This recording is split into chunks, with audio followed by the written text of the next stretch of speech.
শুভ সকাল আমার প্রিয় বন্ধুরা, স্নিগ্ধা অ্যান্ড মম ব্লগে তোমাদের অনেক অনেক স্বাগত। তোমরা সবাই কেমন আছো? আশা করছি যে যেখান থেকে আমার এই ব্লগটা দেখছো ঈশ্বরের কৃপায় খুব ভালো আছো, সুস্থ আছো। তোমাদের ভালোবাসায় আমিও অনেক ভালো আছি। সকালটা রোদ ঝলমলে আকাশ দিয়ে শুরু হলেও কিছুক্ষণের মধ্যেই কিন্তু এক পশলা বৃষ্টি আর সাথে পরিবেশটা অন্ধকার হয়ে গেছে। আমি এখন ব্রাশ করে নিচ্ছি। বাপের বাড়িতে আছি তাই সেরকম কোনো কাজ নেই। এদিকে দেখো আমার ভাই আমার ভাইপোকে পড়াচ্ছে আর আমার মেয়ে ক্রমাগত ডিস্টার্ব করছে। চলো এবার মুখ ধুয়ে স্নান করে নিই। এদিকে এসে দেখি মা এক রাশ জিনিসপত্র ভিজিয়েছে কাচবে বলে।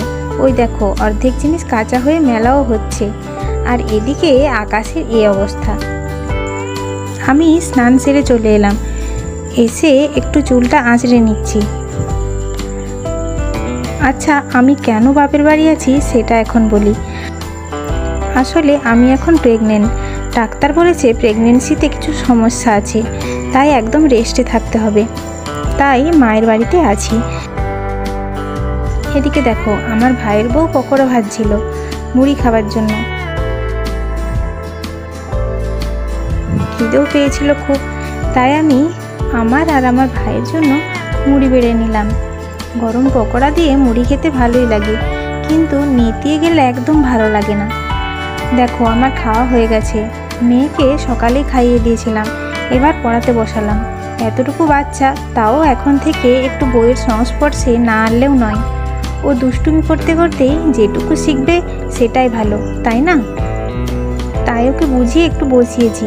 কিন্তু আমার মেয়েকে দেখছো, পড়তে বসলেই তার শুধুই শুতে ইচ্ছা করে। এখন বাজে 1টা, মেয়ের খাবার টাইম হয়ে গেছে। মেয়েকে পড়িয়ে একটু রেস্ট নিচ্ছিলাম। এখন মেয়েকে খাওয়াতে হবে, কারণ ও নিজে হাতে খেতে পারে না। চলো আমি খাইয়ে দিই। আজকের মতো টাটা, দেখা হচ্ছে নেক্সট ব্লগে। বাই।